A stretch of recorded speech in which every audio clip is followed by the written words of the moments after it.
Bisa dengar suara saya?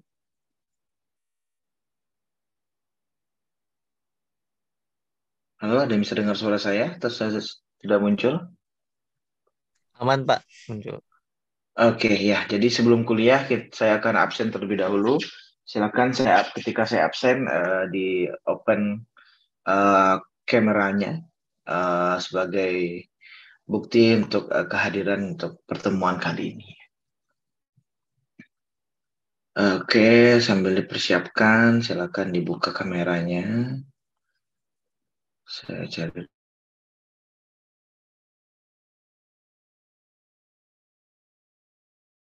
dulu absennya. Abdullah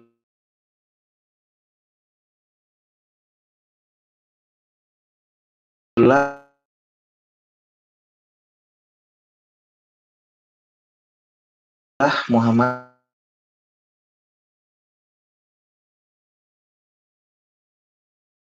Fadil, Ahmad Miftahul, Huda, belum hadir. Ahmad Thohir, Hilmi,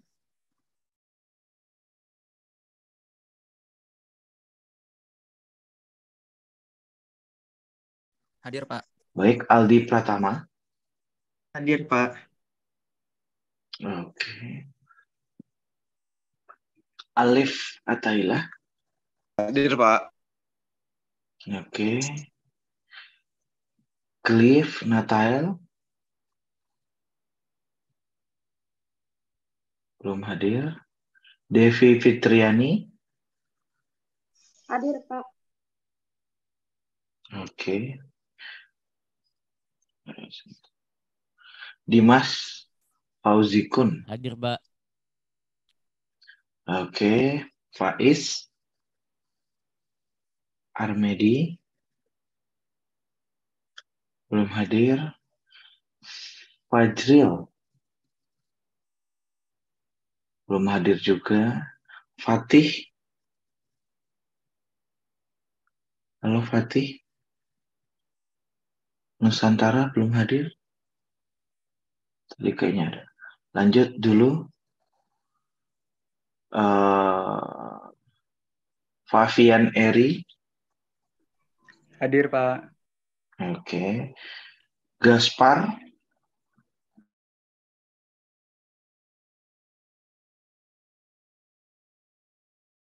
Hadir, Pak. Radiansyah, iya, oke. Jonathan Storus, belum hadir. Jonathan Julius, Hadir, Pak. Hadir, Pak. Maaf, Pak. Jaringan kurang bagus, Pak. apa nih Jonathan ya, oke.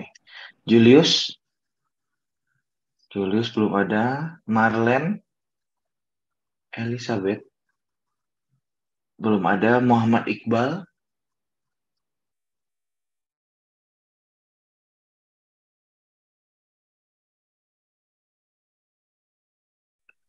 oke. Muhammad Faizul,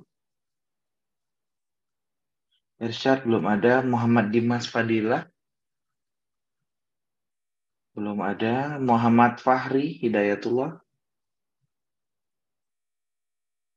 belum ada. Muhammad Alan Dharma,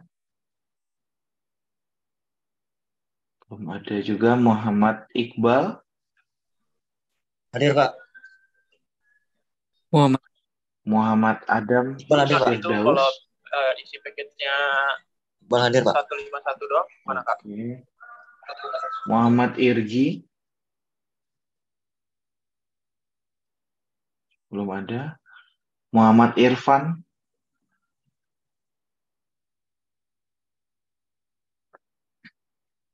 oke. Nadila Tika, belum hadir. Panji Nugraha,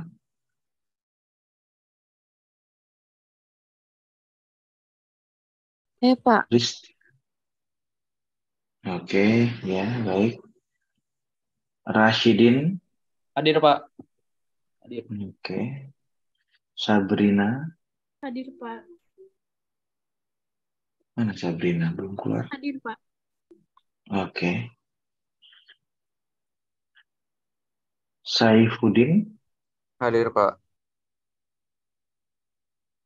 Oke. Saskia. Hadir, Pak. Oke. Tessa.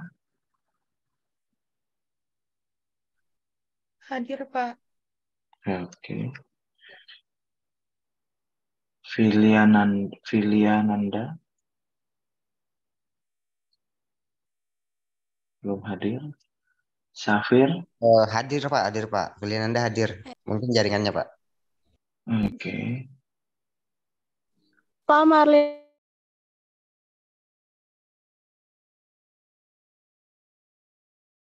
Elizabeth Safir. cuti, Udah Pak. hadir. Safir cuti, Pak. Oh iya, sorry. Ya, dia cuti. Siapa tadi yang belum saya panggil? Marlin Sebelumnya. Saya Pak Elizabeth, Farah, Pak. Pak. Saya kelongkap. Marlin Elizabeth. Iya, Oke. Pak, hadir. Siapa lagi? Saya belum kepanggil. Farah. Coba di open kameranya. Farah Syafitri ya. Oke, ada lagi yang belum? Muhammad Adam, Pak. Tadi udah ya?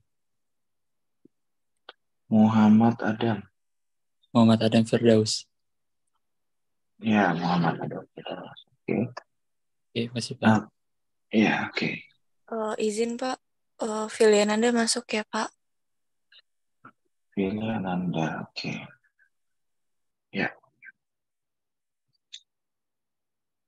masih selisih satu orang ini. Di room ada 27, kurang saya 2, 25. Di absen saya baru 23. Oke, nanti kita lanjutkan lagi nanti di kuliah, ya, di akhir kuliah. Oke, mungkin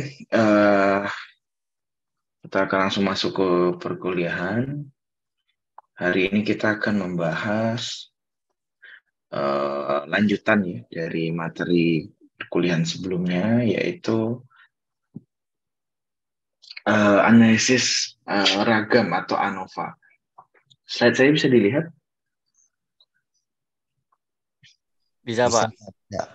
Oke, ya baik. Sebentar, belum ini sudah di-record, sudah.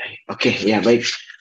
Kita masuk kepada materi lanjutan ya untuk di mata kuliah statistika 2 ya. Hari ini kita akan membahas terkait dengan analisis ragam atau nama lainnya ANOVA ya. Jadi kalau kita rujuk ya dari materi sebelumnya ya, bahkan juga materi yang sudah disampaikan ketika di statistika 1 ya di semester 3 kemarin ya, yaitu adalah menggunakan, dulu kita mengenal dengan sangat detail, yaitu adalah distribusi Z dan juga distribusi T ya, di mana kedua buah distribusi tersebut kita pelajari dengan berbagai macam kondisi gitu ya. Yang jelas uji T dan uji Z itu menjadi beda karena jumlah sampel yang dilibatkan dalam analisis tersebut gitu ya. Ketika sampel itu dalam jumlah sedikit gitu ya, umumnya kita menggunakan distribusi T atau uji T. Namun ketika sampel itu berjumlah banyak, kita akan menggunakan distribusi Z ya. Itu adalah dua hal pembeda antara distribusi T dan distribusi Z yang kita pelajari di materi sebelum-sebelumnya gitu ya. Pada kondisi yang bersamaan terdapat berbagai macam uh, uh, populasi yang akan diuji dalam dua analisis yang sebelumnya tadi ya. Dalam hal ini distribusi Z atau T itu adalah bagaimana caranya kita atau bagaimana kita mendapatkan sebuah kesimpulan, sebuah jawaban, apakah dua populasi tersebut itu beda atau tidak beda.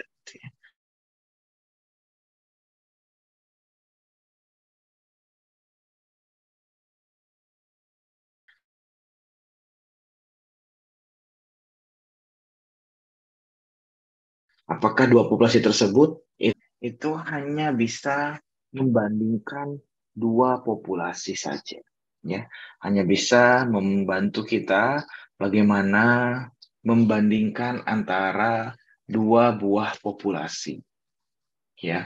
Jadi kalau misalnya kita ilustrasikan, ya, misalnya ada sebuah populasi di sebelah kiri dan ada di populasi di sebelah kanan, kita nanti akan melihat apa sih perbedaan antara dua buah populasi ini, gitu ya. Apakah populasi tersebut sama atau tidak sama? Ketika sampelnya sedikit menggunakan uji T, sampelnya banyak menggunakan uji Z. Itu saja pembedanya. Di mana kondisi dari dua buah populasi yang di sini, yang kiri dan kanan di sini, itu adalah dengan kondisi yang berbagai macam, gitu ya. Dari materi sebelumnya, misal kita ya membaca, itu ada yang mana dua populasi tersebut memiliki nilai ragam yang sama. Misalnya ragam itu simbolnya ini ya, atau kuadrat ya, atau ada juga yang membuat ragam itu simbolnya V ya, itu adalah ragam atau variannya. Ada variannya sama, rumusnya khusus gitu ya. Lalu ada juga yang variannya berbeda gitu ya. Ada lagi rumusnya. Kita harus mencari ragam bersama dan segala macam. Itu adalah berbagai macam kondisi yang akan kita pelajari, yang telah kita pelajari di materi-materi sebelumnya. Nah, pada tingkatan selanjutnya, kita pelajari itu adalah materi yang hari ini, itu disebut dengan analysis of varian, ya, analisis of varian di sini, atau analisis ragam, atau disingkat dengan ANOVA, merupakan prosedur uji hipotesis yang membandingkan rata-rata dari 3 atau lebih populasi secara sekaligus.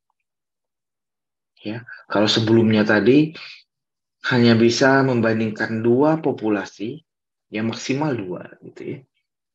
Itu ada uji T, uji Z saja, gitu. Tapi ketika kita memiliki 3 populasi atau lebih, kita harus menggunakan tipe analisis yang berbeda, yaitu disebut dengan analisis ragam. Ya, jadi dengan demikian catatannya adalah ketika populasinya itu cuma 2, yang membandingkan antara laki-laki dan perempuan misalnya. Hanya membandingkan antara kelas 1 dan kelas 2 gitu ya. Hanya membandingkan antara kelas 2IA08 sama 2IA09 misalnya seperti itu.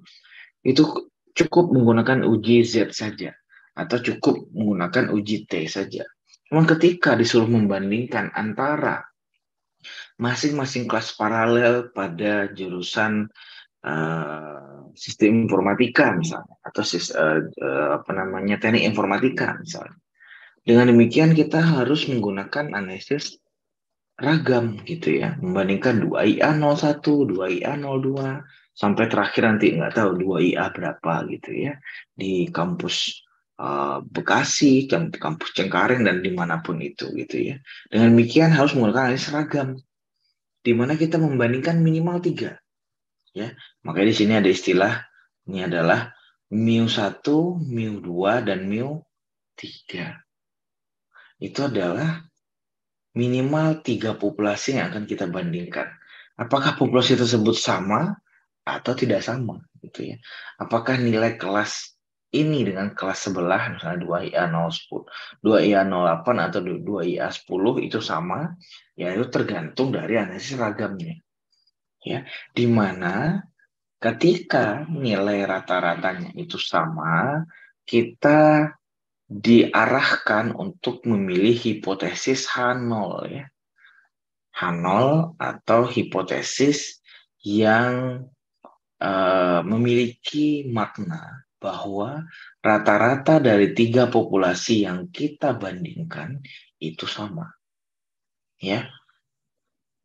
Ketika salah satu rata-rata populasi atau salah satu populasi yang kita bandingkan yang minimal 3 tadi, ada yang tidak sama, ada yang lebih tinggi atau bahkan lebih rendah, itu kita diarahkan untuk memilih yang disebut dengan hipotesis 1 atau hipotesis alternatif.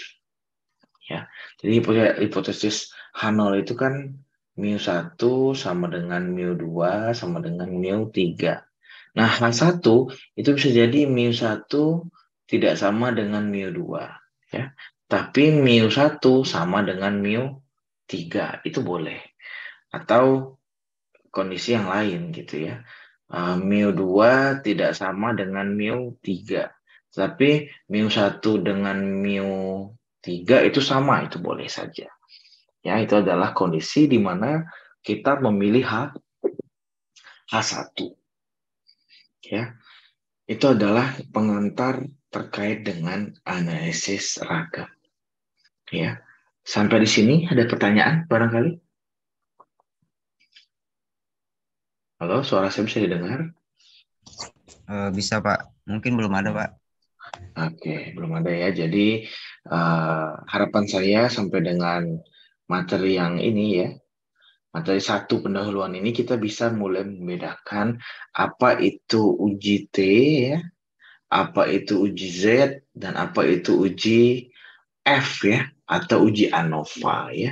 Jadi uji ANOVA itu menggunakan distribusi F istilahnya. Ini distribusi T, ini distribusi Z, dan terakhirnya ada distribusi F. Ya, itu adalah 3 tingkatan analisis data. Sudah.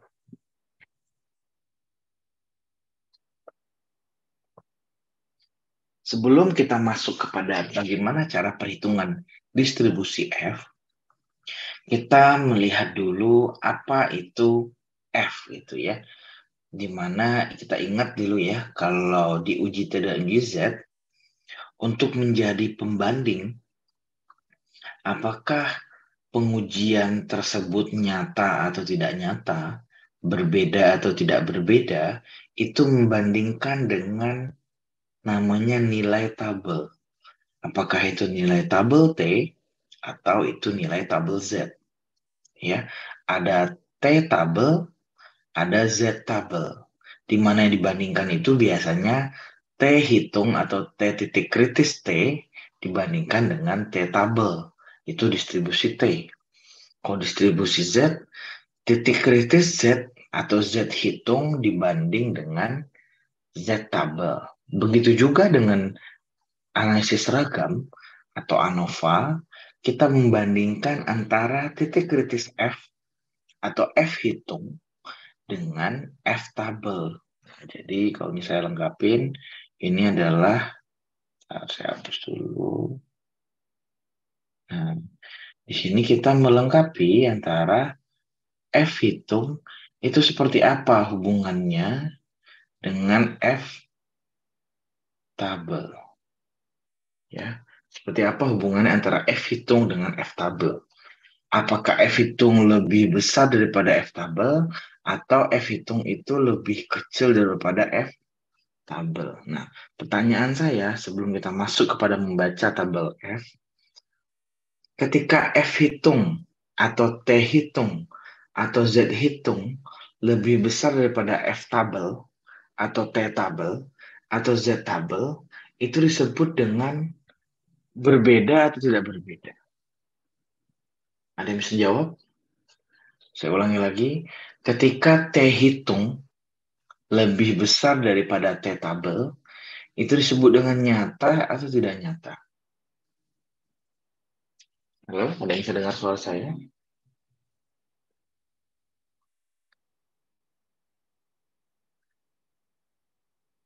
Oke, kalau itu saya panggil. Rasidin, bisa dengar suara saya? Halo, Rasidin. Halo, Rasidin.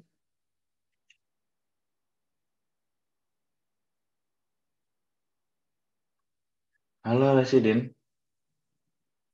Diam aja ini. Oke deh, kalau gitu saya panggil Tisa. Tisa, bisa dengar suara saya, Tisa? Halo, Tisa. Terdengar, Pak. Nah, saya ingin bertanya pada Tisa. Ketika T hitung lebih besar daripada T tabel, itu disebut nyata atau tidak nyata, Tisa? Tidak nyata. Lebih besar daripada T tabel. Apa jawabannya, Tisa? Nyata atau tidak nyata? Tidak nyata, Menurut Pak. tidak nyata. Oke ya, saya tampung dulu ya. Oke, terima kasih Tisa. Iya, Pak. Oke, Iya, makasih, baik. Pak. Apakah ada yang jawabannya berbeda dengan Tisa?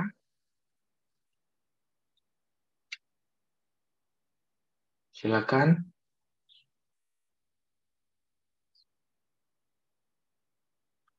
Halo, Ahmad Thohir, bisa dengar suara saya? Bisa dong. Halo Ahmad Thohir,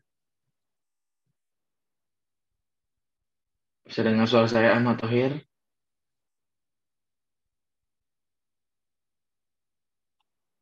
Udah hilang suaranya. Halo, suara saya masih bisa dengar nggak sih? Masih Pak, Masih, masih. Pak. Oke, oke deh kalau gitu Jonathan deh. Menurut Jonathan gimana? Menurut ini ya, F hitung sama F tabel ya Pak? Iya, kalau ternyata lebih besar F hitung, itu jawabannya nyata atau tidak nyata? Sebelumnya maaf dulu Pak, ini saya belum tadi kurang ngedengerin ya F hitung itu yang gimana, F tabel yang gimana. Karena yang saya dengerin tadi paling ini sih M1 sampai dengan M2, sampai dengan M3. Tapi menurut saya sih itu nyata sih ya Pak, kalau menurut saya. Kenapa nyata? Karena apa ya? Kan masih tebak-tebakan aja sih Pak, karena kan saya jaringan di sini kurang bagus juga sih Pak tadi. Oh gitu. Ya, oke. Ya, makasih Jonathan. Oke Ya, Pak. jadi dengan demikian kita bisa membahas dua jawaban yang berbeda ya. Tadi Tisa mengatakan tidak nyata dan Jonathan mengatakan nyata gitu ya. Jadi di sini saya harap semuanya bisa dengar apa yang saya sampaikan ya. Ketika nilai T ataupun Z ataupun F gitu ya, hitung ya. Jadi semuanya yang hitung ini ya. Jadi sekarang kita bedakan dulu, ada yang hitung, ada yang tabel. Kalau hitung itu biasanya disebut dengan nilai hitung atau nilai titik kritis. Itu berlaku untuk nilai titik kritis T, nilai titik kritis Z, atau nilai titik kritis F. Itu ada yang menggunakan istilah seperti itu. Ada juga yang menggunakan istilah T hitung, Z hitung, atau F hitung. Itu adalah semuanya maknanya sama. Ya, di mana nilai-nilai tersebut harus dibandingkan dengan nilai tabelnya. Nah, jadi dengan demikian, T itu ada nilai tabel, Z itu punya nilai tabel, dan F itu juga punya nilai tabel. Ya, nah jadi sekarang yang akan kita bandingkan itu adalah antara nilai hitung dengan nilai tabel. Nah, saya luruskan, ketika nilai hitung atau nilai titik kritis tadi yang saya sampaikan, itu nilainya lebih besar daripada nilai tabelnya, atau nilai F tabelnya, nilai Z tabelnya, ataupun T tabelnya. Ketika nilainya lebih besar, F hitung lebih besar daripada F tabel, itu disebut dengan istilahnya nyata. Ya. Ketika dia lebih besar. Artinya, perhitungan kita itu nyata. F hitung lebih besar daripada F tabel. Itu disebut dengan nyata. Sebaliknya, ketika F hitung lebih kecil nih ya, ini yang saya tebelin ini bagian bawah ya, lebih kecil daripada F tabel, ini juga berlaku untuk Z dan T. Ini disebut dengan tidak,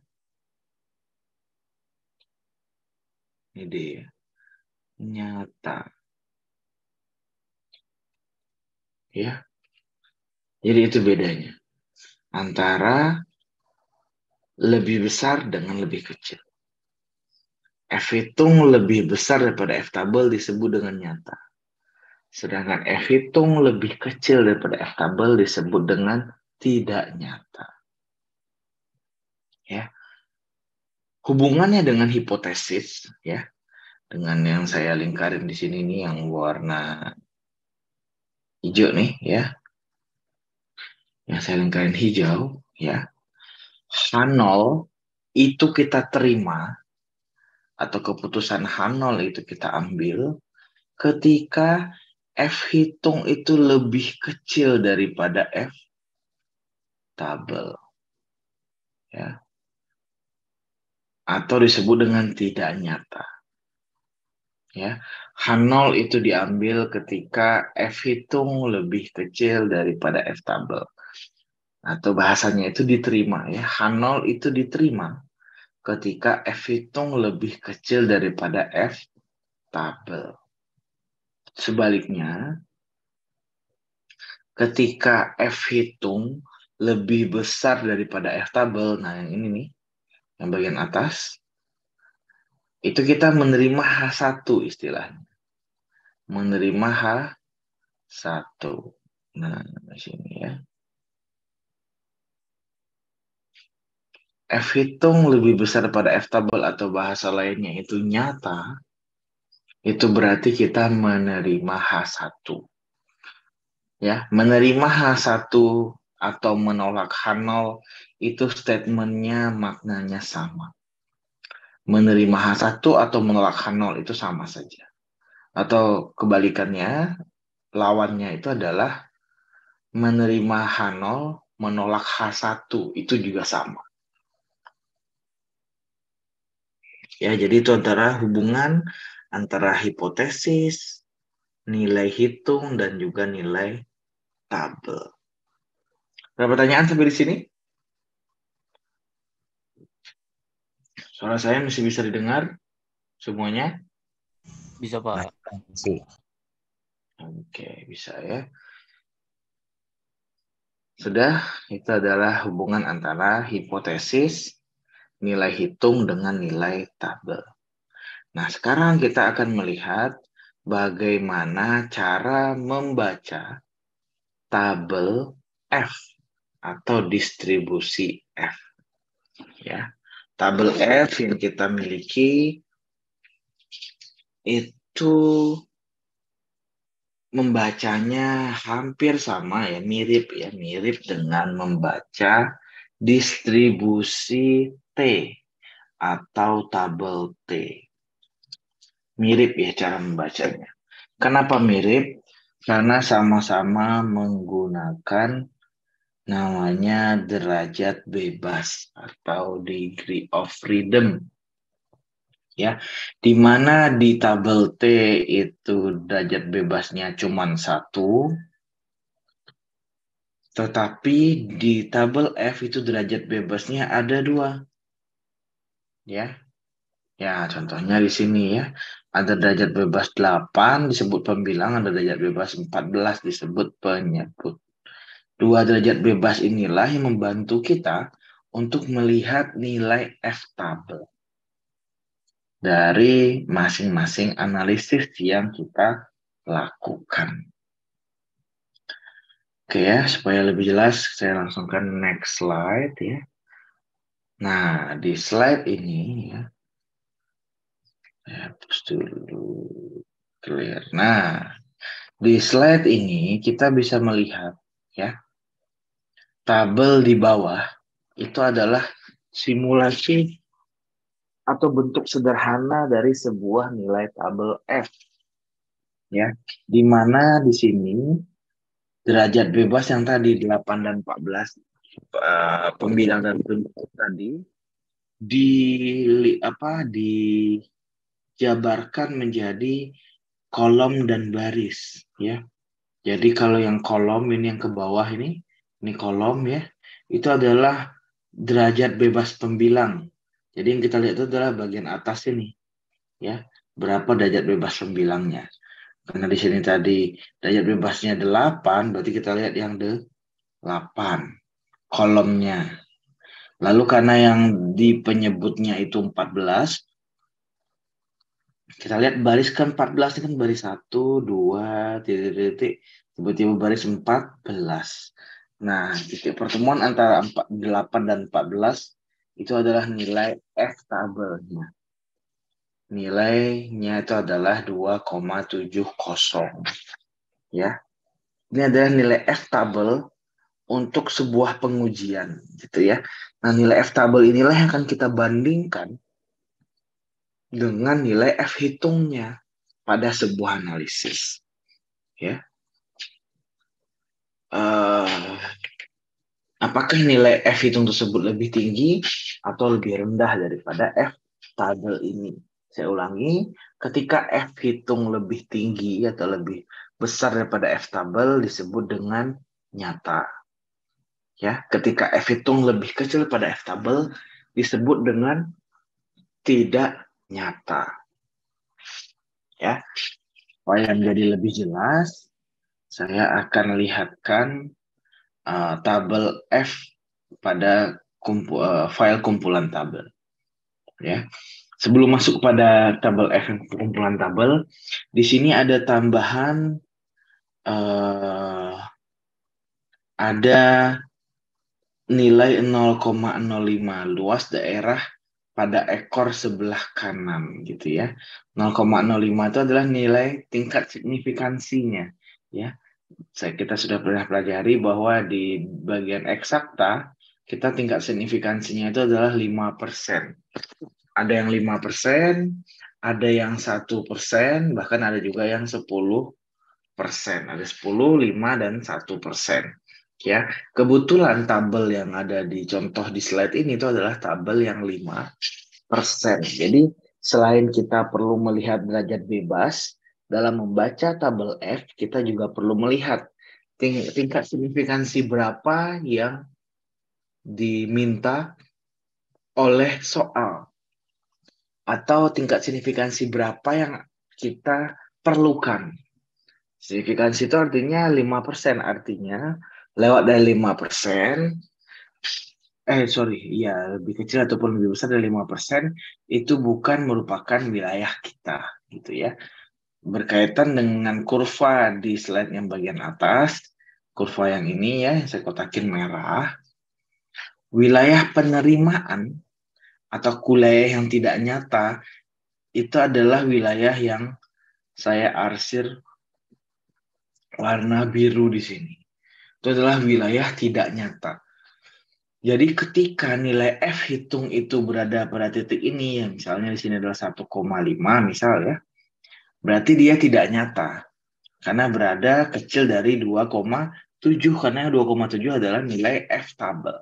Cuma ketika F hitung itu berada pada nilai di sini, misalnya di sini adalah 3,1 misalnya, F hitung itu disebut dengan nyata. Ya, dimana wilayah tersebut kecil ya, hanya 5%. Jadi kalau misalnya yang diarsir merah ini 0,05%, berarti yang saya arsir biru itu adalah 95% ya, atau 0,95 bagian. Ya.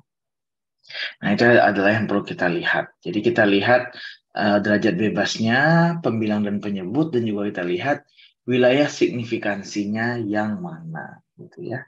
Nah, di sini saya akan coba lihatkan tabel tabel statistik. Ya, ini adalah tabel statistik yang sering kita gunakan ya. Saya nggak tahu ini sudah pernah saya share atau belum, cuma nanti di akhir kuliah nanti akan saya share ya. Nah, di tabel ini kita nanti akan melihat ini kita akan melihat ya, sebelumnya, pelajaran sebelumnya kita sudah belajar tabel distribusi normal. Ini adalah tabel Z. Ini adalah tabel T. Ini adalah nilai binom ya. Ini adalah binom yang kumulatif. Kumulatif binom ya. Nilai Poisson ya. Untuk korelasi Poisson gitu ya. Nanti kita akan pelajari tentang X kuadrat juga, atau disebut dengan chi-square ya, di pelajaran selanjutnya ya. Lalu sekarang kita lompat dulu ke tabel I ya, critical value of F atau nilai F. Ya, di mana ini akan kita lihat saat ini gitu ya. Sekarang kita akan lompat ke tabel I ya. Jauh ya tabelnya. Tabel I. Nah, ini tabel I. Sorry. Nah, ini tabel I ya, critical value of F ya. Nah, bisa dilihat di sini areanya. Ini areanya itu adalah 0,995. Area yang terakhir ini adalah 0,995.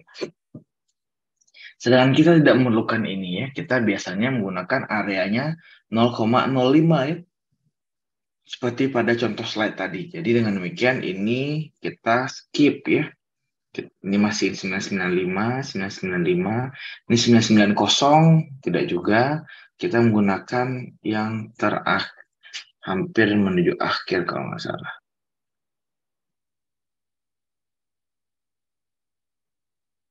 Nah, kita menggunakan critical value of F dengan area 0,05. Ini adalah yang sesuai dengan yang kita sering gunakan dalam analisis bagian eksakta, di mana 5%. Jadi kalau misalnya saya gambarkan di sini kurvanya, ada kurva di sini. Nah, ini diarsir biru. Yang diarsir biru ini adalah wilayah 0,05. Ya, kita menggunakan tabel F yang ini. Ya, kita bisa koreksi, kita bisa pastikan seperti tadi yang di slide ya. Slide tadi kan nilainya 8,14 derajat bebasnya ya. Kita lihat di sini. Kita lihat dulu, ini adalah 8. Berarti nilainya itu adalah yang ke sini. Sekarang kita cari yang 14, ini 14. Berarti nilainya itu adalah, misalnya di garis, set, dapatlah nilai ini. Nah, nilainya itu adalah yang saya kotakin itu. Atau misalnya saya zoom. Ya. Bisa di zoom sih. Ya. Kalau di zoom. Ini yang dihapus dulu. Ya, kalau misalnya di zoom. Udah maksimal. Ya, kalau di zoom itu nilainya itu adalah yang ini ya. Nah, 2,96987 ya. Dimana nilai ini kita bisa bulatkan menjadi 2,70 ya. Kita menggunakan 2 desimal, 8 itu bisa dibulatkan ke depan, berarti jadi 7 ya. 9 jadi 0, 6 jadi 7 gitu ya. 2,7. Jadi nilai ini sama dengan yang ada di slide ya. Jadi sesungguhnya tabel inilah yang akan kita gunakan ya dalam sebuah analisis varian atau analisis ragam ya. Ini yang 5%. Ini lanjutannya kalau di samping slide selanjutnya ini kan untuk yang penyebutnya 1 sampai 120 bagian bawah ini. Misal 120 ini adalah 1 sampai 9 untuk pembilangnya. Nah, di slide selanjutnya, nah di sini adalah untuk yang pembilangnya itu 10 sampai 18. Sedangkan penyebutnya sama 1 sampai 120. Begitu juga selanjutnya. Ya, ini adalah 19 sampai 120.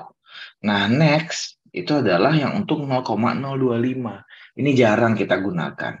Biasanya di eksakta itu menggunakan 0,05 atau 0,01 atau 1%. Ya, 0,05 itu 5%, 0,01 itu adalah 1%. Oke, sampai di sini cara membaca tabel F. Ada pertanyaan mungkin barangkali? Suara saya masih bisa didengar? Masih bisa didengar, Pak. Cukup jelas. Oke, baik. Sini saya anggap sudah bisa ya membaca tabel F. Saya stop share. Lanjut sekarang saya lanjutkan ke materi slide tadi. Nah, ini ya. Nah, ini adalah lanjutan tadi ya. Dapatlah nilai 2,70 ya. Dimana sebenarnya ini kalau di tabel 2,698 berapa tadi gitu ya. Dalam perhitungan statistika kita diperkenankan membulatkan sampai dengan 2 desimal ya. Jangan sampai 1 desimal, itu sangat tidak presisi ya. Minimal 2 desimal. Oke, itu adalah cara membaca tabel F. Oke, lanjut. Sudah bisa membaca tabel F, sekarang kita bagaimana mencari nilai F gitu ya. Nah, ada di slide selanjutnya. Nah, di sini kita tabel F itu adalah tabelnya. F-nya itu cara menghitungnya itu punya beberapa cara, punya beberapa arahan gitu ya. Yang pertama itu adalah berdasarkan analisis itu sendiri. Di analisis ragam atau ANOVA itu terbagi dua. Ada ANOVA ragam satu arah dan ada juga ANOVA ragam dua arah. Jadi kalau misalnya ini slide-nya ini adalah yang satu arah, lalu nanti kita juga akan pelajari yang dua arah.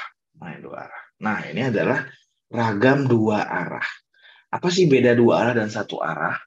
Ini tergantung bagaimana kita membahas sebuah soal. Ya, sebagai contoh di sini, ya di sini mungkin penjelasan terlebih dahulu. ANOVA satu arah atau one way ANOVA test menganalisa hanya satu faktor atau satu variabel saja. Ya, sebagai contoh di sini itu adalah ada di sebuah mata kuliah gitu ya, di mana mahasiswa tersebut dilakukan uji coba oleh seorang dosen, di mana dosennya itu memberikan 3 metode pembelajaran yang berbeda terhadap mahasiswa di sebuah kelas. Misalnya kita anggap di kelas ini ada 30 orang gitu ya. 10 orang dengan metode ceramah seperti umum. Seperti pada umumnya. Lalu 10 orang lagi dosennya bereksperimen melakukan metode pembelajaran dengan diskusi gitu ya. Jadi setiap mahasiswa diminta mencari materi dan berdiskusi dengan teman-teman 10 orang lainnya gitu ya. Dosen hanya sebagai pendamping. Lalu yang ketiga, menggunakan sistem e-learning gitu ya. Dosen menyiapkan materi secara online, lalu mahasiswa mengerjakan berbagai macam latihan. Nah, itu adalah 3 metode yang berbeda. Lalu yang dilihat itu adalah nanti bagaimana pengaruhnya terhadap skor akhir mahasiswa. Ya, jadi di sini kita bisa lihat ada 3 metode yang berbeda untuk suatu kelas yang sama. Nah, jadi di sini kita hanya satu faktor atau satu variabel saja. Variabelnya apa? Itu adalah melihat nilai mahasiswa berdasarkan 3 metode yang berbeda. Ya, metode ini sering disebut dengan istilahnya taraf atau taraf yang berbeda. Faktornya satu, faktornya metode. Metodenya ada 3. Metode 1, metode 2, dan metode 3. Metode 1, 2, 3 itu seperti apa? Seperti yang saya jelaskan tadi. Nah, itu disebut dengan satu arah. Ya, misalnya dosennya 1, cuma kalau misalnya dosennya 3 juga diperkenankan ya. Misalnya 3 dosen, berarti yang 30 orang mahasiswa ini, 1 orang dosen membahas mengajar 10 orang mahasiswa dengan metode yang berbeda, dosen yang satunya lagi dengan metode yang berbeda lagi, dan dosen yang satunya lagi, dosen yang ketiga juga dengan metode yang berbeda gitu ya. Ketika 3 dosennya itu 3, dengan demikian tidak satu faktor lagi, tetapi menjadi 2 faktor, yaitu dosen dan metode. Metode kan sudah pasti 3, sedangkan dosennya juga 3. Nah, itu disebut dengan 2 faktor. Kalau yang di awal tadi, kalau yang di atas ini, ini dosennya 1, tapi metodenya berbeda. Itu disebut dengan 1 faktor. Yang dilihat sama-sama nilai akhir mahasiswa. faktornya itu adalah metode. Ya. Sedangkan yang kedua, dosennya berbeda, metodenya juga berbeda. Dengan demikian, faktornya ada dua, metode dan dosen. Ya, biasanya di mata kuliah yang diajarkan di sekolah pasca sarjana, ya, S2 ataupun S3, itu biasanya dosennya lebih dari satu. Jarang dosennya itu ngajar satu mata kuliah satu semester. Bahkan saya dulu pernah satu mata kuliah saya ketika kuliah dulu itu ada 4 orang dosen. Ya, itu juga memungkinkan terjadi. Ya, dengan pastinya masing-masing dosen dengan metode yang sesuai dengan stylenya masing-masing, gitu ya. Itu adalah dua faktor jadinya yang mempengaruhi sama-sama skor mahasiswa. Yang akan dinilai, ada yang akan dilihat adalah skor mahasiswa. Skor mahasiswa mana yang paling tinggi, gitu ya, nanti akan kita lihat. Itu disebut dengan dua faktor. Nah, itu adalah maksudnya yang pertama itu adalah satu faktor atau one way, sedangkan statement yang kedua di sini disebut dengan two way ya kalau yang di bawah ini. Karena ada dua faktor. Kali ini kita akan pelajari terlebih dahulu untuk yang one way ANOVA. Ya, di mana one way ANOVA di sini kita harus memenuhi 3 asumsi. Yang pertama itu adalah populasi terdistribusi mendekati normal. Artinya apa?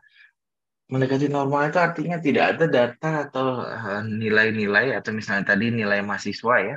Tidak ada nilai mahasiswa yang tiba-tiba kecil sendiri gitu ya. Atau misalnya rata-rata nilai temannya itu ada 80, 90 ya. Tiba-tiba ada satu orang nilainya 20 gitu ya. Nah, berarti itu kemungkinan ada kondisi yang tidak normal. Misalnya dia mungkin sakit gitu ya. Atau memang dia sering tidak hadir ketika kuliah gitu. Dan hanya dia sendiri gitu ya. Itu disebut dengan kondisi tidak normal. Biasanya kondisi tidak normal itu datanya tidak dilibatkan dalam perhitungan.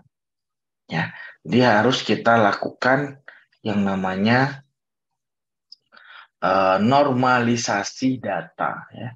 Jadi kalau yang pertama, solusi untuk data yang tidak normal kita harus lakukan normalisasi data.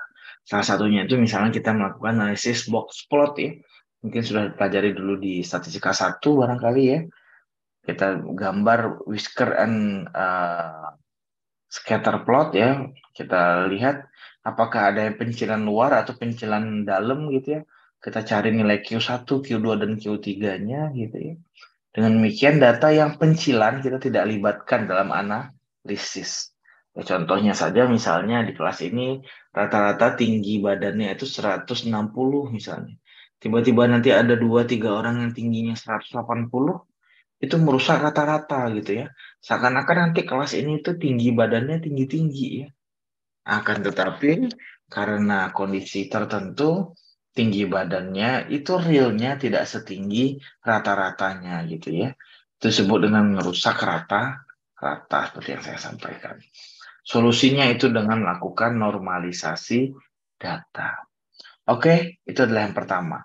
Lalu yang kedua itu harus datanya memiliki ragam yang sama.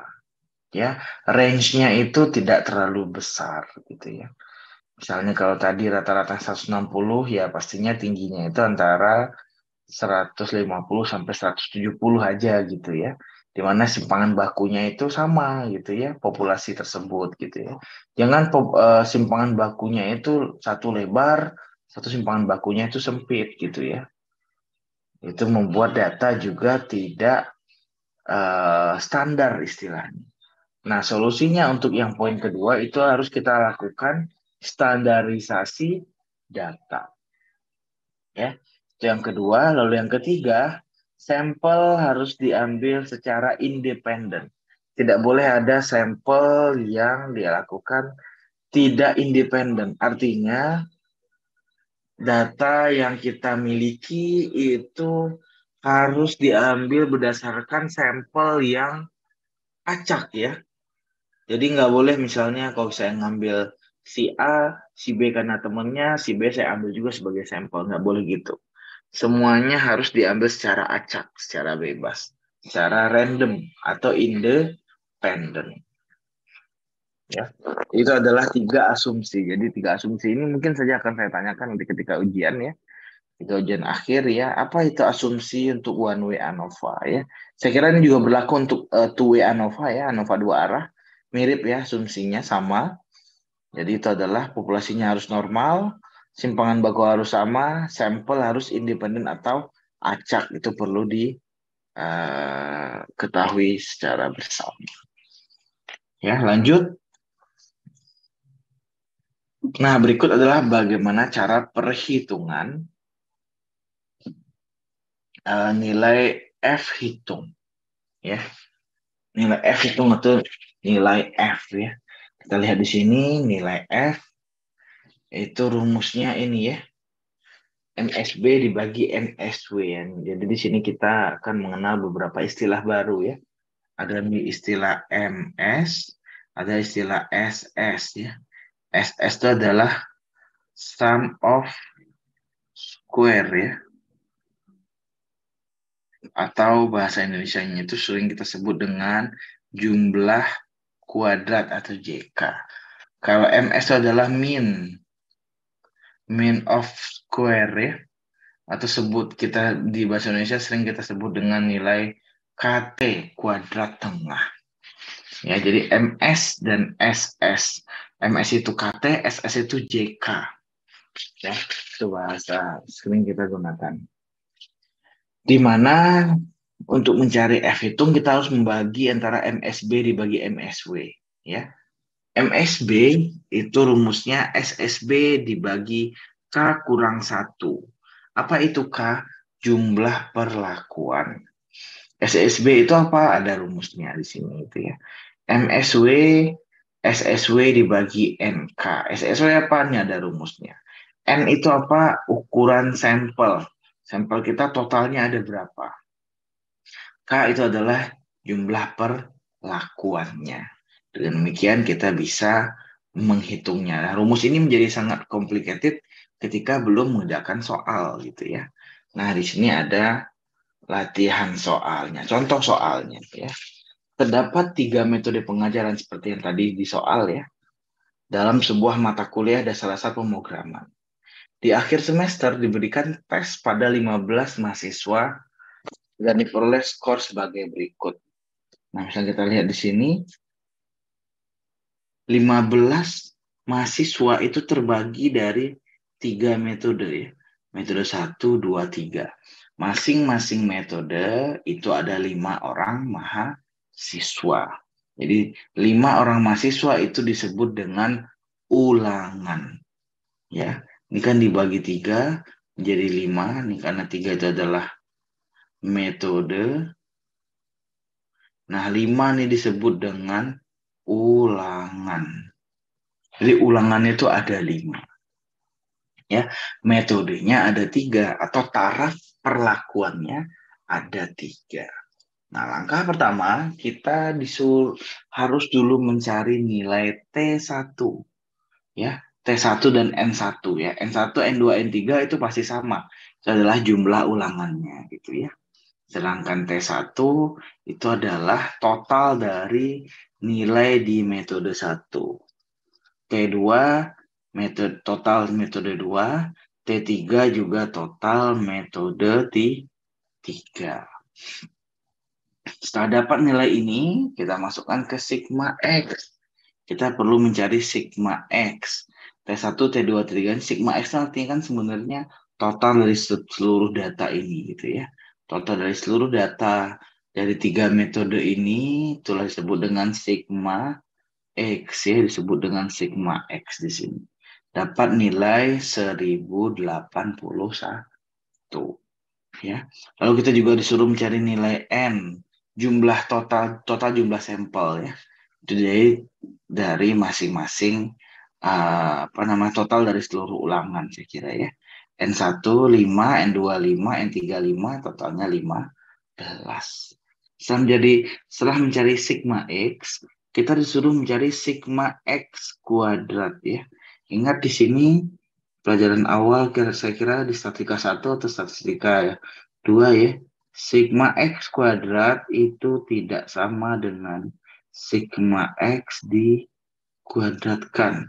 Ini tidak sama, ya.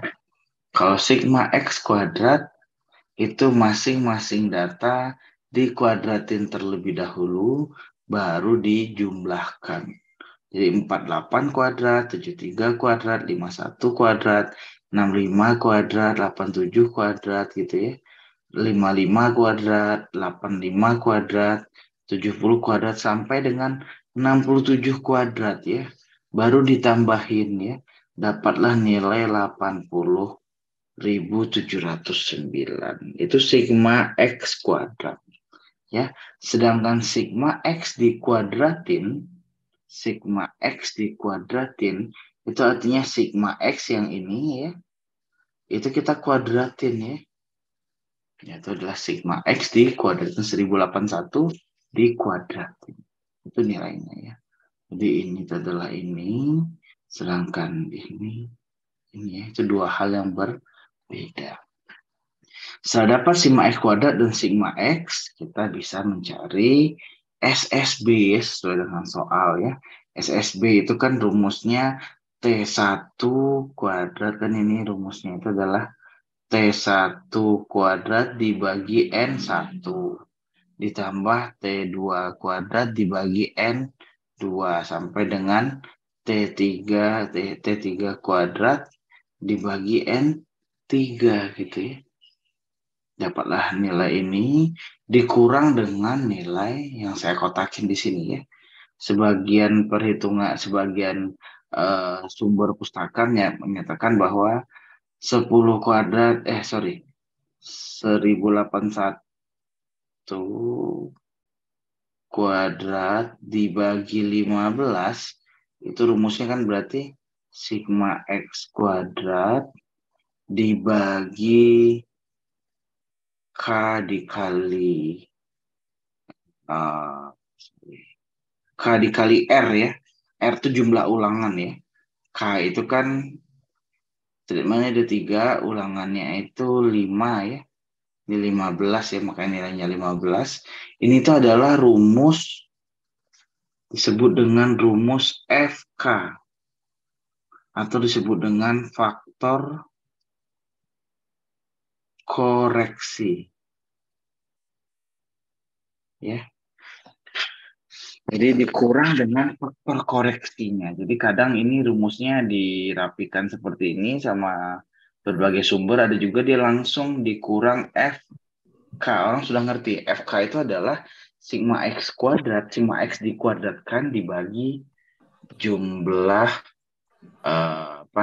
hasil kali dari jumlah perlakuan dan ulangan gitu ya. Itu adalah rumus SSB. Setelah mencari SSB, kita lanjutkan untuk mencari SSW. SSW dapat dari mana? Kita lihat rumus sebelumnya gitu ya. Nah, SSW rumusnya adalah ini ya. Ya, karena rumusnya itu berarti kita tinggal masukin saja ya. Sigma X kuadrat kan sudah ada nih. Tinggal masukin ke sini. Kita dikurang dengan nilai ini ya. Nilai yang ini tadi. Dapatlah nilai 2372,8. SSB dan SSW dapat dicari. Sekarang kita bisa mencari MSB dan MSW.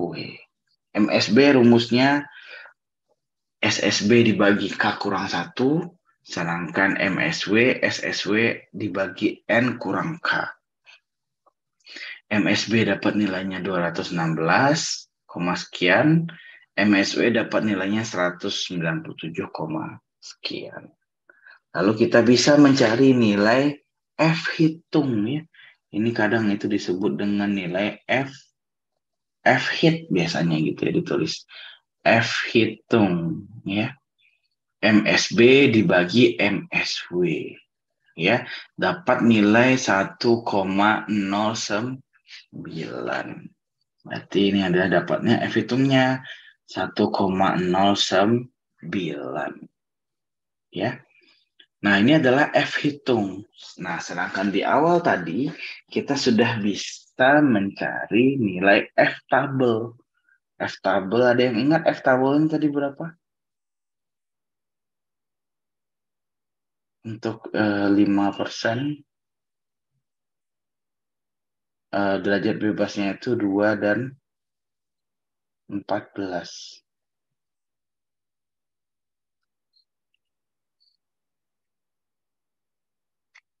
Ada yang ingat 2 dan 14? Oh, kita belum mencari ya. Antar kelompoknya itu 2 derajat bebasnya. 2 dan 12, bukan 14. Ya. Jadi cara mencari derajat bebasnya adalah 2 dan 12. Dapat dari mana 2? 2 itu adalah antar kelompoknya, dan 12 itu adalah galat samplingnya. Jadi dengan demikian kita harus mencari F tabelnya 2 dan 12 ini berapa. Nah, sekarang kita perlu mencari terlebih dahulu F tabelnya. Ingat ya, 0,05 dan 2, 12. Nah, kita stop. Sekarang saya perlu cari dulu file tabel statistiknya. Nah, ini tabel statistiknya. Kita mencari. Nah, ini ya. Ya, mudah-mudahan semuanya bisa melihat ya. Tabel statistiknya 2 dan 12. Dapat nilainya di sini 3,885 gitu ya. Atau kita boleh bulatkan 3,89 ya. Ingat ya, 2 dan 12. Kenapa 2? Ini adalah nilai pembilangnya, derajat bebas pembilang. 12 itu adalah derajat bebas penyebut. 12 itu adalah derajat bebas galat biasanya ya. Nilainya 3,89. Oke, saya stop share. Sekarang kita masuk lagi ke materinya.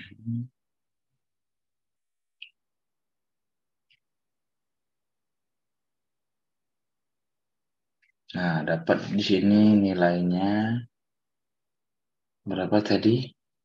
3,89. Ini adalah F tabel 5%, 2, 12 ya derajat bebasnya. 3,89. Sedangkan F hitungnya 1,09. Nah, berdasarkan analisis ini, kita bisa lihat F hitung itu lebih kecil daripada F tabel. Jadi kita bisa lihat kesimpulan itu adalah F hitung lebih kecil daripada F tabel. Bisa dilihat 1,09 lebih kecil daripada 3,89. Jadi bahasa statistiknya F hitung ini tidak nyata ya, atau suka juga kadang sebuah analisis itu dibuat di sininya ya, dikasih pangkat ya, pangkatnya tidak biasa, dikasih pangkat TN 1,09 pangkat TN, artinya TN itu apa? Tidak nyata ya. Kenapa tidak nyata? F hitungnya lebih kecil daripada F tabel. Ketika tidak nyata, hipotesis yang kita ambil itu adalah hipotesis H0. Artinya apa? Mu metode 1 sama dengan mu metode 2 sama dengan mu metode 3. Mu 1, mu 2, mu 3. Kenapa ada 3 mu? Karena ada 3 metode tadi ya. Metode pembelajaran 1, metode pembelajaran 2, dan metode pembelajaran 3. Untuk F tabel 5%, 2,12 derajat bebasnya ya. Jadi dengan demikian H0 yang kita terima. Atau bahasa lainnya kita tolak 1. Oke, sampai di sini kita sudah berhasil membuat perhitungan F hitung untuk ANOVA satu arah. Sampai di sini ada pertanyaan barangkali? Izin Pak mengenai FK yang tadi Bapak pernah mention ya di slide sebelumnya. Oke. FK ini itu termasuk ke dalam sigma X kuadrat dikali K sama R. Nah, K sama R-nya itu untuk apa ya Pak? Oke, jadi FK tadi ya, Iya. itu bukan hubungan dengan F itu ataupun F tabel ya. Jadi saya kembali dulu mungkin barangkali ke sini, saya clearkan. Nah ini ya, ini itu adalah faktor koreksi ya. Nah jadi nanti sementara untuk ANOVA satu arah, ini hanya saya kenalkan FK terlebih dahulu ya. Cuma nanti untuk ANOVA dua arah, kita FK ini akan kita gunakan berkali-kali. Ya, kebetulan kalau untuk yang satu arah, FK di sini hanya untuk mengurangi nilai SSB saja. Sedangkan yang di dua arah nanti, FK ini adalah untuk mengkoreksi, karena istilahnya faktor koreksi ya, untuk mengurangi nanti perhitungan jumlah kuadrat yang lain. Ya, kalau ini kan SSB saja. Sedangkan di dua arah nanti ada SSE blok, SSB ulangan dan seterusnya. Ya, jadi di sini memang saya kenalkan terlebih dahulu dan hanya mengurangi satu rumus perhitungan saja.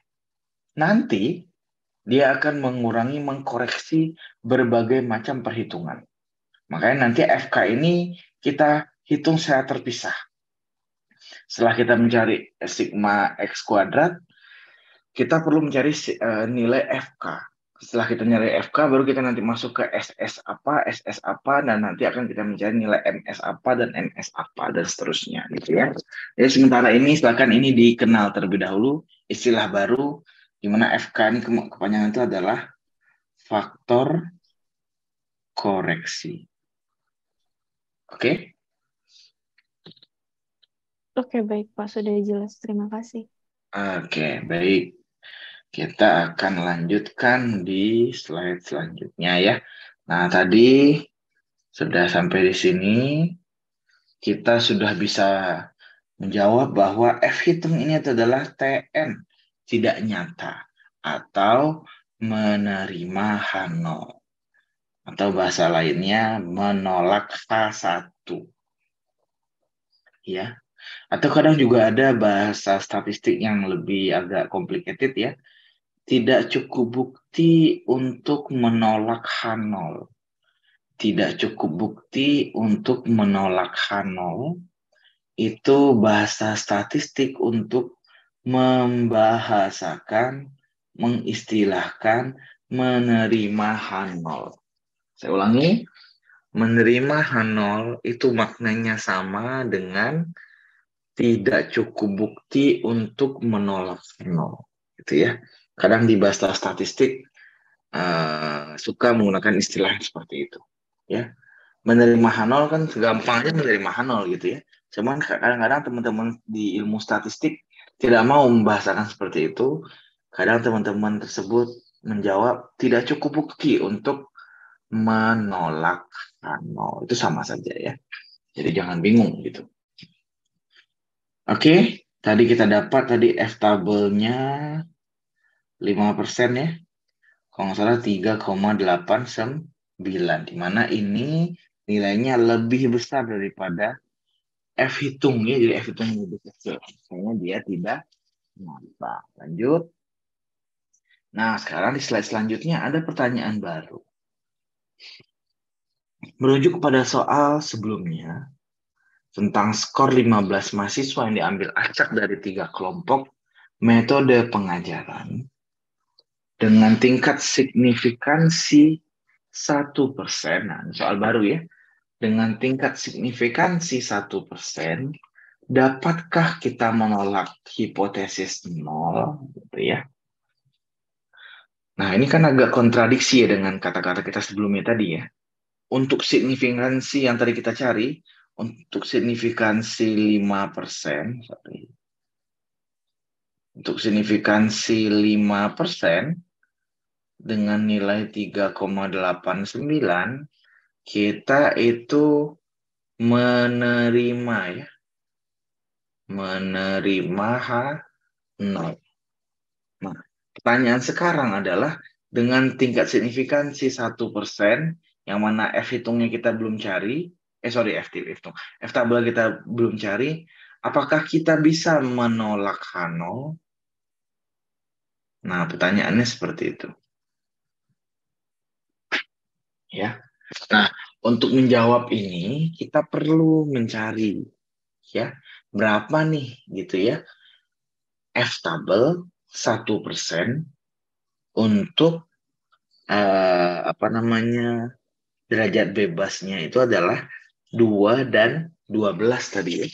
Terus supaya nggak lupa, lihat di sini derajat bebasnya 2 dan 12. Nah, ini yang kita suruh mencari ya. 2 dan 12 itu 1%-nya berapa? Nah, sekarang kita balik lagi kepada tabel F. Kita lihat tabel F.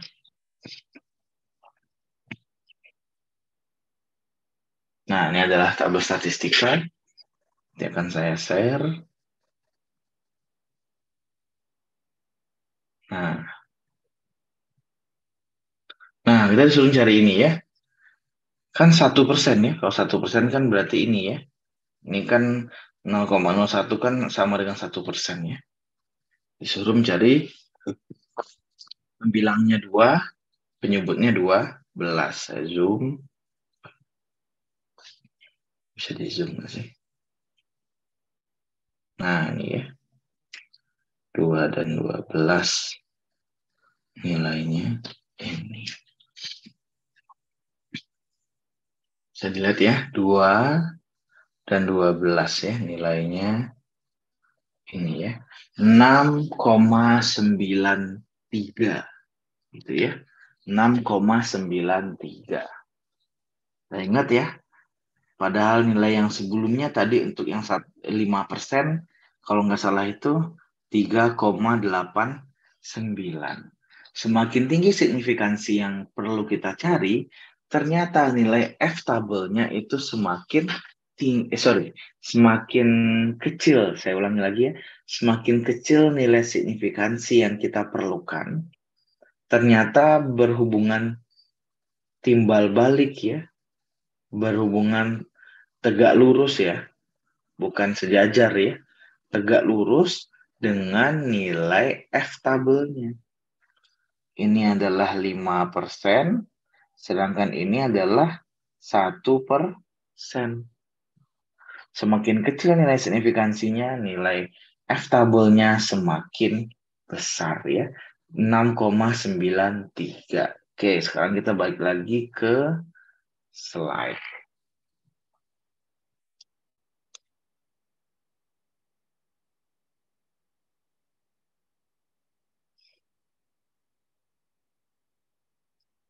Nah, kembali lagi ke slide.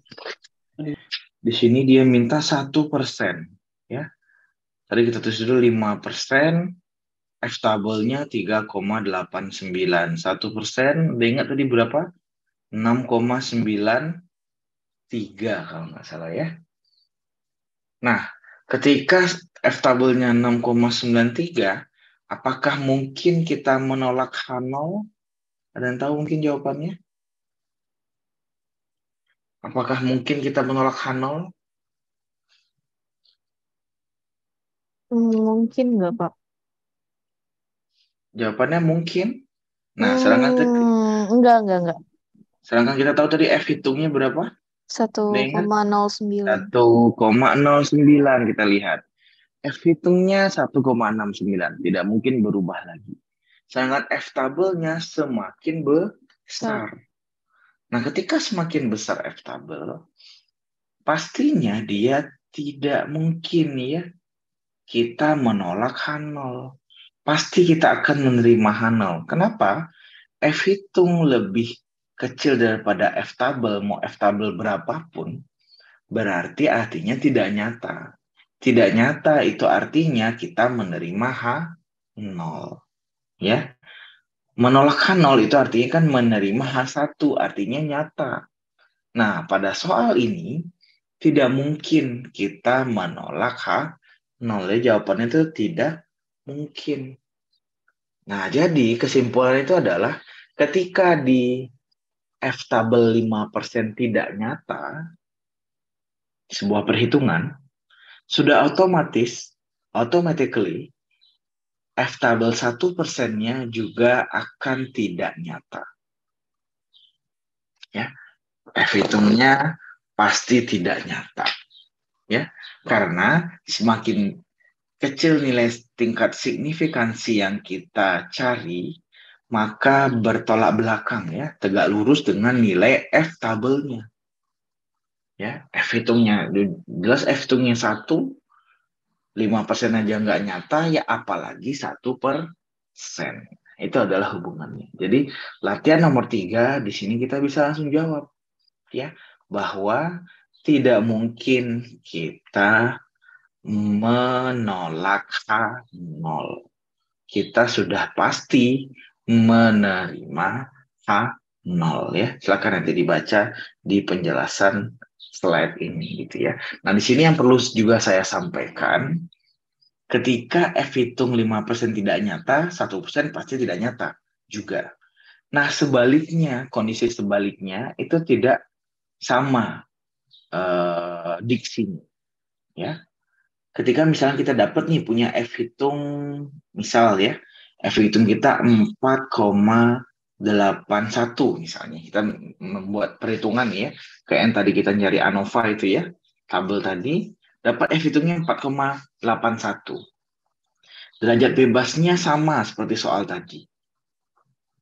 Apakah ini disebut nyata ketika kita membandingkan dengan F tabel ini? Ada yang bisa membantu? Nyata atau tidak nyata nilai 4,81?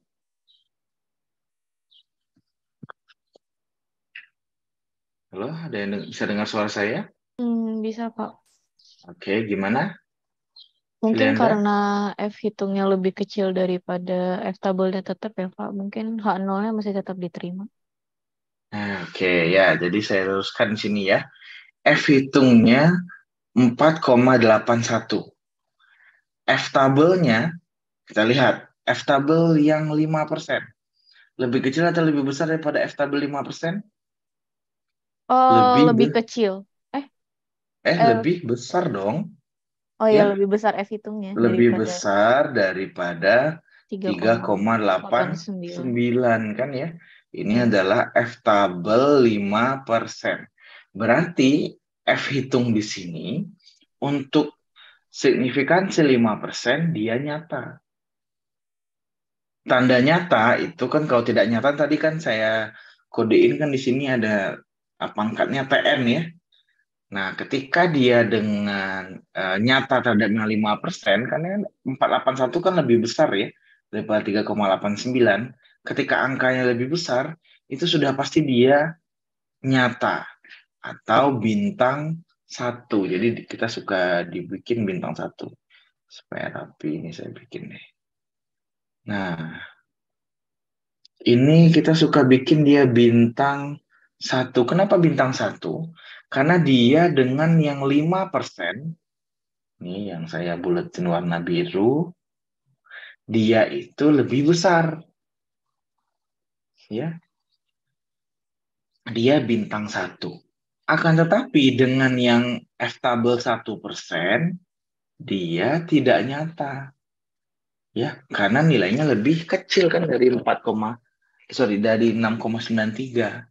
Jadi dia F hitungnya hanya bintang 1. Atau dia menerima H1 untuk tingkat signifikansi 5% saja. Ya. Sedangkan di tingkat signifikansi 1% dia tidak nyata. Nah, itulah kondisinya. Ya, ketika F hitungnya 4,81. Ini contoh. Lalu saya contohkan lagi gitu ya. Ada sebuah kondisi gitu ya. F hitungnya itu misalnya nilainya itu adalah 12,11 gitu ya. Dengan 5% dia nyata atau tidak nyata? Jawabannya apa? Nyata pasti ya. Karena kan lebih besar kan ya. Selanjutnya untuk yang 1% dia apakah nyata atau tidak nyata? Jawabannya juga nyata. Nyata, karena kan lebih besar. Nah, ketika kondisi seperti ini, bintangnya 2. Kalau yang contoh awal tadi, yang ini saya lingkarin warna biru, ini yang saya lingkarin warna biru, ini bahasanya itu adalah nyata, F hitung itu nyata, sedangkan yang saya lingkarin warna hijau, ini disebut dengan F hitung sangat nyata. Karena dia nyata di 5% dan juga nyata di 1%. Simbolnya dia bintang 2. Pangkatnya pangkat bintang 2. Gitu ya. Kalau bintang 1 pangkatnya dia disebut dengan nyata saja. Kalau bintang 2 pangkatnya itu disebut dengan sangat nyata. Atau misalnya pangkatnya nih, satu lagi. Pangkatnya itu TN yang kuning, itu disebut dengan tidak nyata. Ya, tidak nyata berarti menerima H0. Kalau nyata berarti menerima H1. Silakan bahasanya dibalik-balik. Menerima H1 atau menolak H0 itu sama saja. Ya. Jadi yang kuning ini, yang lingkaran kuning itu bisa disebut dengan menolak H1. Benar. Menerima H0, benar juga. Tidak cukup bukti untuk menolak H0, benar juga. Sama itu bahasanya. Kalau untuk yang lingkaran biru disebut dengan menerima H1 untuk signifikansi 5%, benar. Menolak, atau ada juga statement menolak H0 untuk tingkat signifikansi 5%, itu benar juga. Selanjutnya yang warna hijau, ini adalah menerima H1 dengan tingkat signifikansi 1%.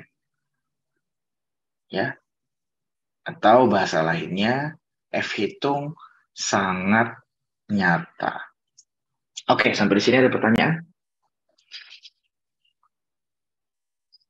Ada yang perlu kita bahas atau ada yang perlu saya ulang? Suara saya masih bisa didengar? Masih bisa didengar, Pak. Sudah cukup jelas. Oke ya, jadi itu adalah cara kita mengambil kesimpulan dari sebuah analisis ragam. Ya. Nah, pastinya ini akan sangat complicated di kepalanya masing-masing karena apa sih ini gitu ya? Ini perhitungan yang seperti apa gitu ya? Membingungkan dan seperti apa gitu ya. Nah, supaya tidak lebih membingungkan, kita dan saya minta untuk mengerjakan latihan soal gitu ya. Nah, jadi kalau misalnya kita lihat next slide. Ya, ini sebenarnya penjelasan ya dari yang latihan 3 di sini ya. Silakan nanti seperti biasa ini dikerjakan ulang nanti di rumah ya. Sekarang kan juga di rumah ya. Misalnya dikerjakan ulang di masing-masing di folio bergaris seperti biasa ya. Untuk penjelasannya gitu ya. Seperti apa sesuai dengan contoh di slide. Nanti saya akan tambahkan ya. Ada 2 atau 3 soal ya untuk bisa menambah pengalaman dalam mengerjakan ANOVA satu arah. Ya, di latihan 4 di sini kita bisa bahas sedikit ya untuk melihat produktivitas kerja staf di bagian teller. Seorang manajer riset suatu bank melakukan pengamatan terhadap jumlah customer per jam yang dilayani oleh 4 teller. Nah, berarti di sini treatmentnya itu ada 4 teller. Ada 4 teller, makanya ada teller A, teller B, C, dan D. Ya, masing-masing di sini itu adalah jumlah customer yang berhasil dia layani, gitu ya. Nah, di sini kita diminta untuk melakukan uji F dengan tingkat signifikansi 5%. Disuruh menguji apakah funnel yang dilayani masing-masing teller adalah sama. Funnel itu berarti apa? Mu A, mu B, mu C, dan mu D. Kan ada D ya. Tellernya ada D. Apakah ini semuanya sama? Kalau semuanya sama berarti terima H0.